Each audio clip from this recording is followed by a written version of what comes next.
Hey, Crystal Maiden here, and I'm going to be tackling the Christian Whitehead 2011 remake of Sonic CD for the Sega CD. The Sega CD was an expensive add-on for the Genesis that had no good games. Like, it had too many FMV games, which were interactive movies and nothing else. Yeah, the controls for the file select are kind of weird. I canceled out there. And the Sonic Gems Collection version. The Sonic Gems Collection version is actually based on the original PC version of the game. Sonic CD was originally going to be in Sonic Mega Collection, but due to missing documentation for it, there wasn't enough time to put it in because they'd have to put in new coding. That's why the version of it for Sonic Gems Collection is based on the original PC version.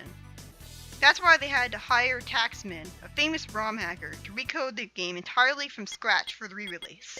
And the Gems Collection version has the American soundtrack, so I'm going to be showing off both soundtracks here.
I love that!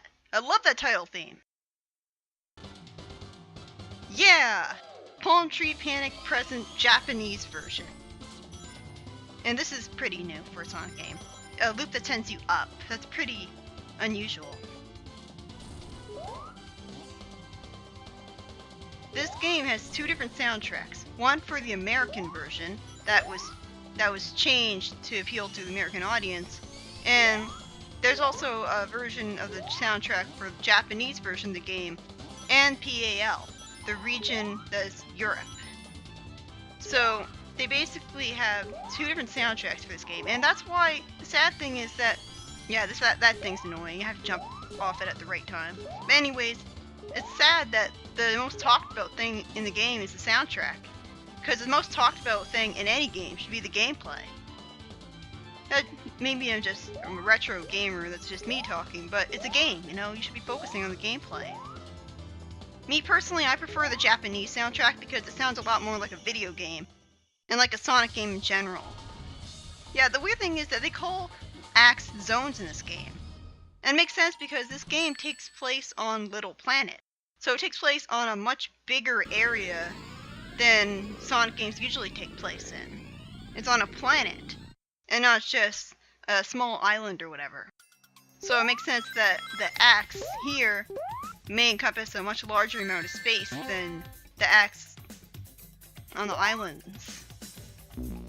I'm showing off not every single part of the game, but as much as I can.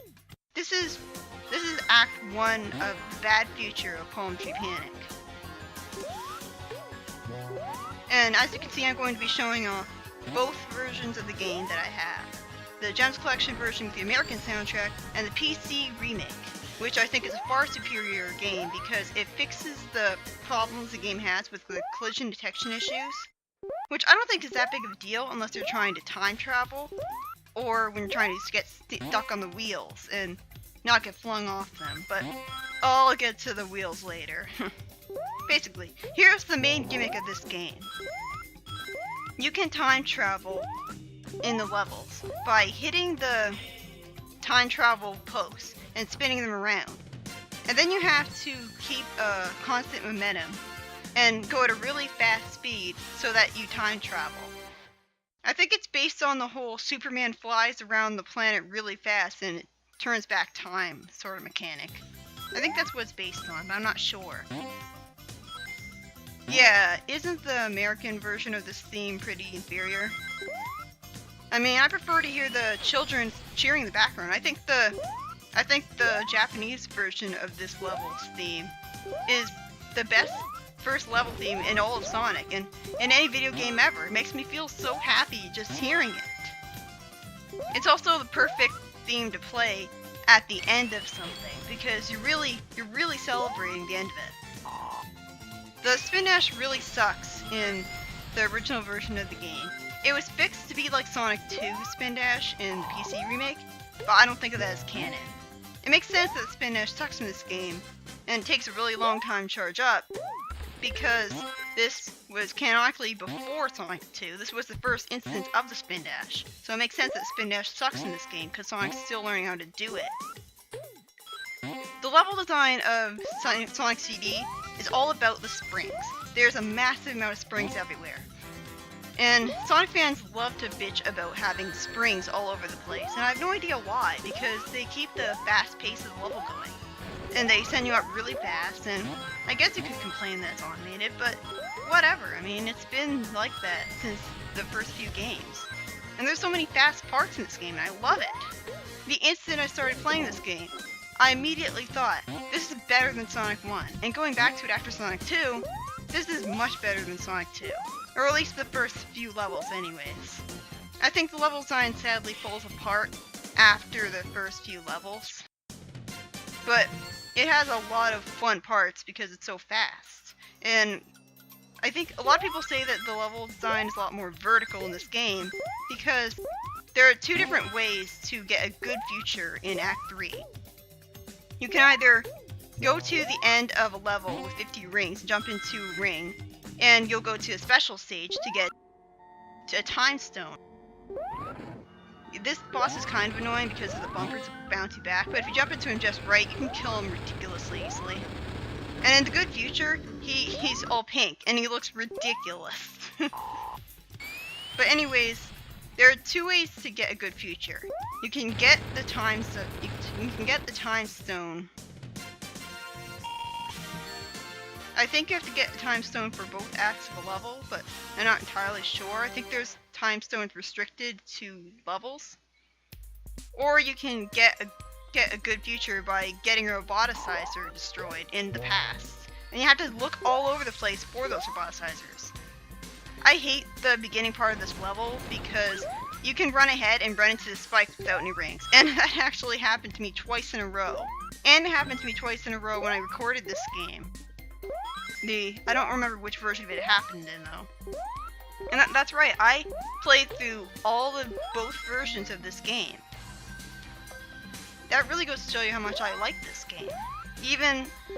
I mean, I don't like the bad parts, but I can go through them. I can make myself go through them more than I have to. Because I wanted to show off nearly everything this game had to offer, which includes the soundtracks. So any songs that I missed, I'm going to show off in an extra video, which is going to be really long, and I'm sorry about that. Collision Chaos is kind of annoying because, I mean, it's really easy to time travel in places like this with the fast tubes and everything. Like, sometimes the game makes it really easy to time travel. And the collision detection can make time traveling difficult because sometimes you're building up a constant momentum, and then the time travel just disappears for no reason, even though you didn't stop it or anything. So sometimes time traveling can be hard, and the PC remake fixes that.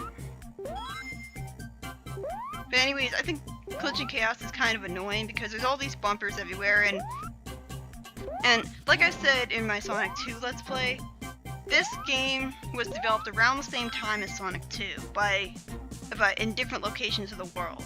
And you can really tell that it was developed before Sonic 2 because, first of all, the physics of springs are really weird because you have to not be moving. You have to not be pressing any direction when you're being launched by them to be launched far. That's a robot generator. When you destroy those in the past, all of the enemies in the level vanish. It's weird that the enemies in the past vanish because they've already been created. So you destroying the robot generator shouldn't affect anything. And that's a Metal Sonic hologram.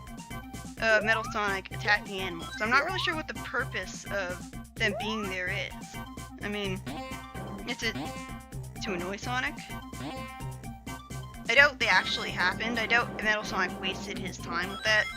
He probably had better things to do, like waiting on Stardust Speedway for Sonic to fight him. But anyways, the physics of the springs are really weird because you have to be not holding any direction for them to launch you as far as you possibly can. And in Metallic Madness past Act 1, or Act 2 I mean, it feels like it's impossible to beat the level if you don't know to stop holding a direction when you're being launched by the springs, because you won't get launched far enough to beat the level in the past. The worst part about Collision Chaos to me is the pinball flippers, because in Sonic CD you can really tell that this was the first time they ever tried to program pinball flippers into a Sonic game, because you're not curled up into a ball when you land on the pinball flippers. And when you press the A button near them, the pinball flippers aren't going to move unless you're standing right on top of them. And as a result, it's really awkward trying to use them, and it's really annoying trying to get them to work because you have a really small amount of time where you can use them. It's hard to describe. They're just really awkward to use, and believe me, you're going to be forced to rely on the pinball flippers in this game. This level does have some fun parts though. But it also has some awkward parts, like right there. That's a really dickishly placed enemy. There's a lot of bumpers everywhere that bump you in directions you don't want to go, and springs that send you back. But there's also a lot of springs and slopes to make you go fast, and I love that. Why can't Sonic 2 have more of that? Something I haven't talked about yet is Amy. Amy is the pink hedgehog that you saw get kidnapped at the beginning of this level. She's basically Sonic's stalker with a crush. Like, she's completely in love with him, and see how awful these are? I had such difficulty just getting myself up there. And I hate the orange balls that you have to hit to break. They just get in your way and they don't contribute anything positive at all. It takes forever to get past this section of the level, and it feels mind-numbingly boring. But anyways, this is the first appearance of Amy Rose. And she looks pretty different in the classic era compared to the way she looks now. She got a major redesign. And honestly, I prefer the way she looks now.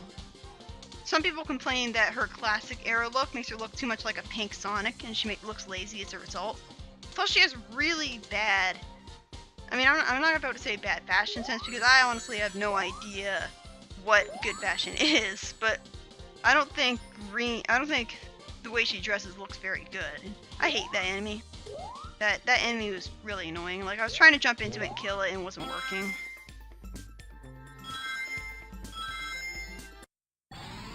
I think the futures of the levels are harder to deal with because they have a lot more enemies in them trying to attack you. While the past, they have less enemies and they have a robot generator for you to find. Although you have to comb through the entire level in order to find them. And that's why I'm not really motivated to look for the robot generators and find all of them. That, and sometimes it can be really difficult and annoying to get up to the robot generators in the first place. The future is something that you never want to go to because, again, there's enemies there. There's a lot more enemies there. Sometimes there's more traps there to get you hurt. And there's no robot generator to destroy. So there's no reason to go into the future in a regular playthrough. Like, I usually destroy robot generators or run to them by accident, and it's always satisfying doing that. But I wasn't about to bother trying to find all of them. There are other Let's Plays of the game that are dedicated to trying to find every single robot generator, and it stretches out the levels to infinity when you try to find every single robot generator and destroy it.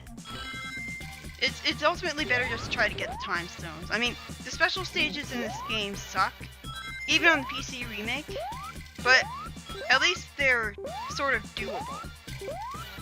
I mean, it's really tedious going through the level and exploring literally all of it and trying to get to the robot generators.